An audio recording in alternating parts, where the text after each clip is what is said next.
Evelyn to Philip, January 25th, 1944, V-mail.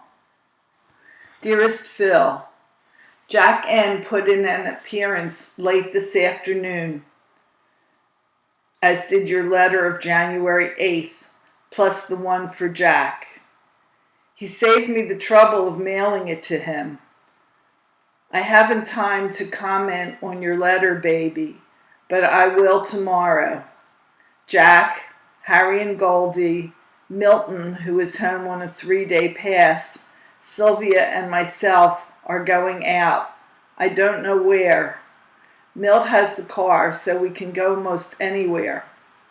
Jack and I were reading over many of your letters, baby, and both got a big kick out of it. Gosh, how I wish you were here. Just seeing Jack has made me feel so lonesome for you. Your letter to Jack, as usual, was more informative, and your views on sex were more detailed than any I have read from you. I'm happy to know you feel the way you do. It helps so much. So long for now, sweetness. All the love I bear for you, and a great big hug and kiss. Your Ev. This is a letter from Jack Nirenberg, Phil's best friend, dated January 25th, 1944, delayed by travel. Dear Phil, first off, I must apologize for the trouble I shall cause you as you try deciphering what I write. I'm doing so aboard the train which is swaying me from Chicago to Denver. Having apologized, I'm now licensed to write like hell. Let the apostrophes fall where they're pushed. The peal of Adele Barra's laughter still lingers. So recently have I heard it. For as you now know, it was only yesterday I saw and heard her and your page 2 loved ones. Phil, my emotions were such on seeing them, I find it hard to believe how anyone that's a man supposedly could be so stirred. What I intend to relate cannot possibly do you any good, for it shall only heighten your yearning. On the other hand, I find that the mention of my mom in my presence saddens me. It likewise creates a warmth within me. When I first entered, no, even as I approached your house, it seemed as though I were in a dream. So did the familiar bus ride make me feel. The church, the drugstore, the tinsmith, the gone headquarters where I stopped to read your name and Jack's on the service roster.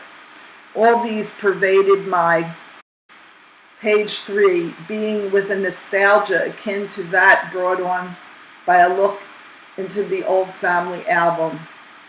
Through it all, one thing I was terribly aware of.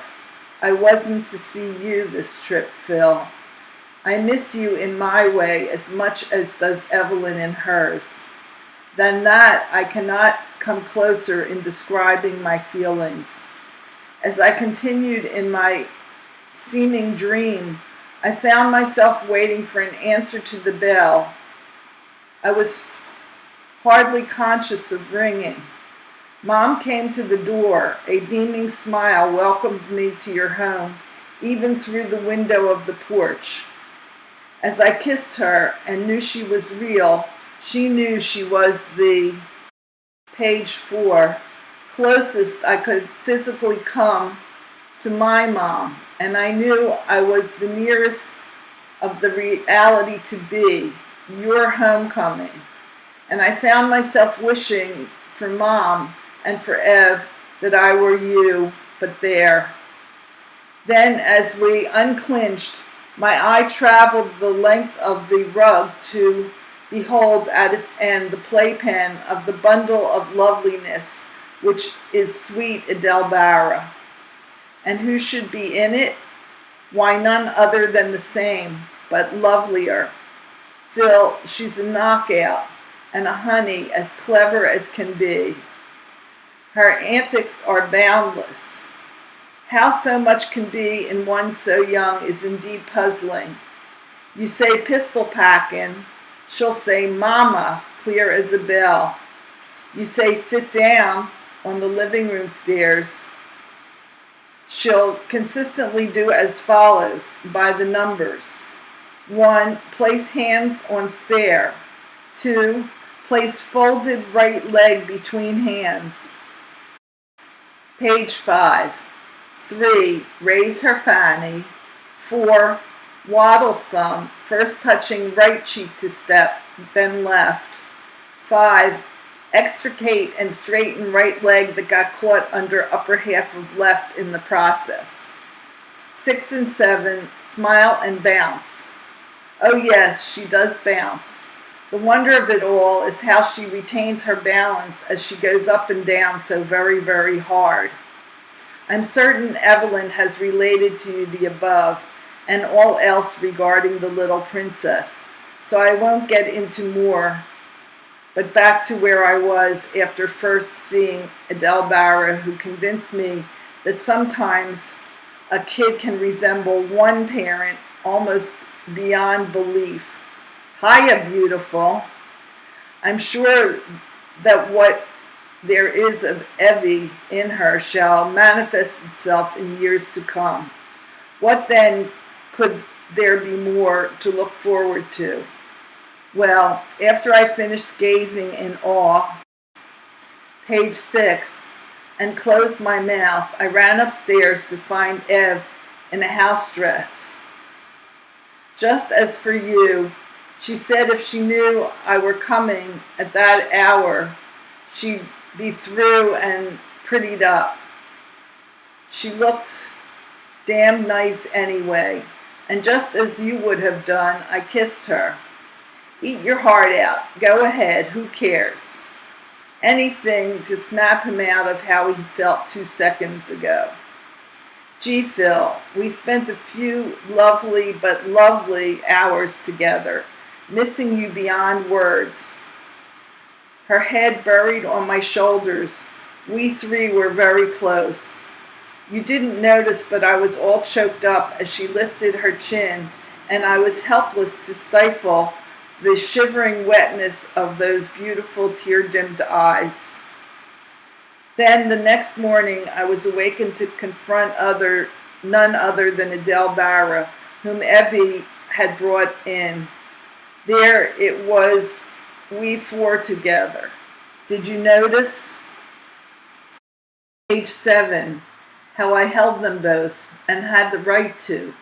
For wasn't it we who worried and fretted Adele into and Ev back to this world in those suspenseful moments that decades were no longer than on December 19th, 1943? Then at noon we breakfasted with Harry and Goldie, who didn't want to work on my account and didn't, and Mom. We had gone out the previous night and returned late, after topping off the evening with a seafood supper, which brought to mind the laughing spree of the last one, remember? At about 2 p.m., Ev, Adele, and I took a little walk with stroller. Lord, how beautiful your kid is, as the sun highlights her features and the page 8, blue AS monogram suit adorns her loveliness. We tried unsuccessfully to obtain film. It will have to be another time that I shall be able to enjoy photographing her.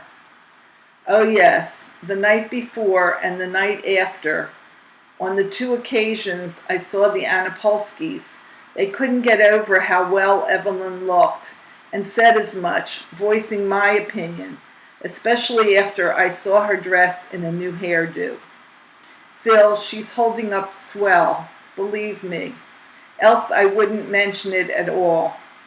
She did cry that Tuesday night, but that was because seeing me, but not you and me, was a little too much for her, as it was almost too much for me, seeing yours, but not you.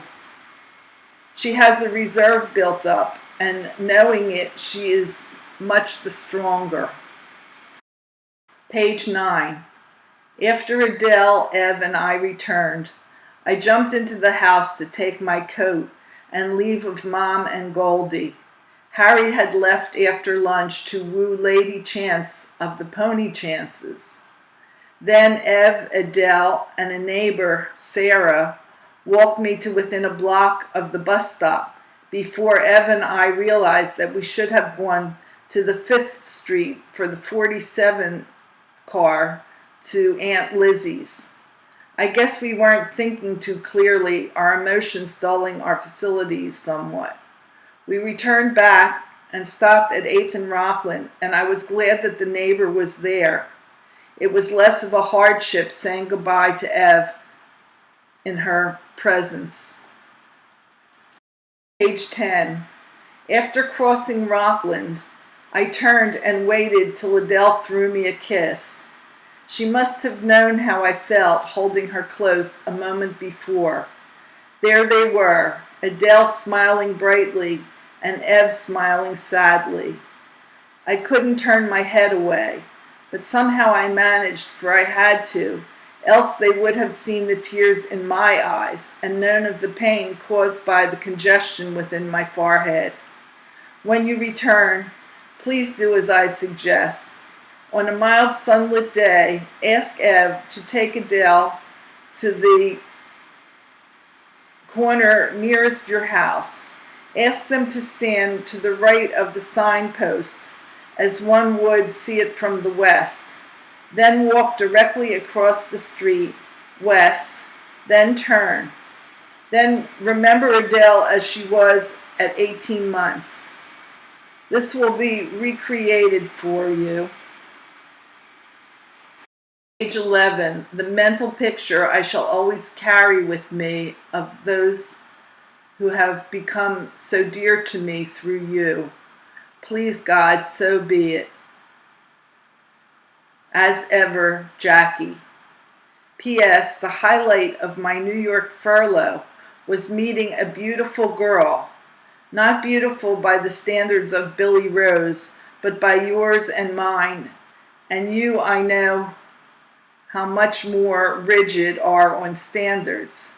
Her eyes, though, by anyone's but double. If she will have me, that's my 12 wife-to-be.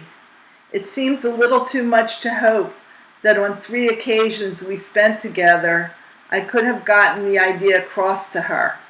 I shall have to substitute words on paper for me in the flesh to convey to her my feelings. If someday I should introduce you to Adeline Nierenberg, you'll know how successful I was.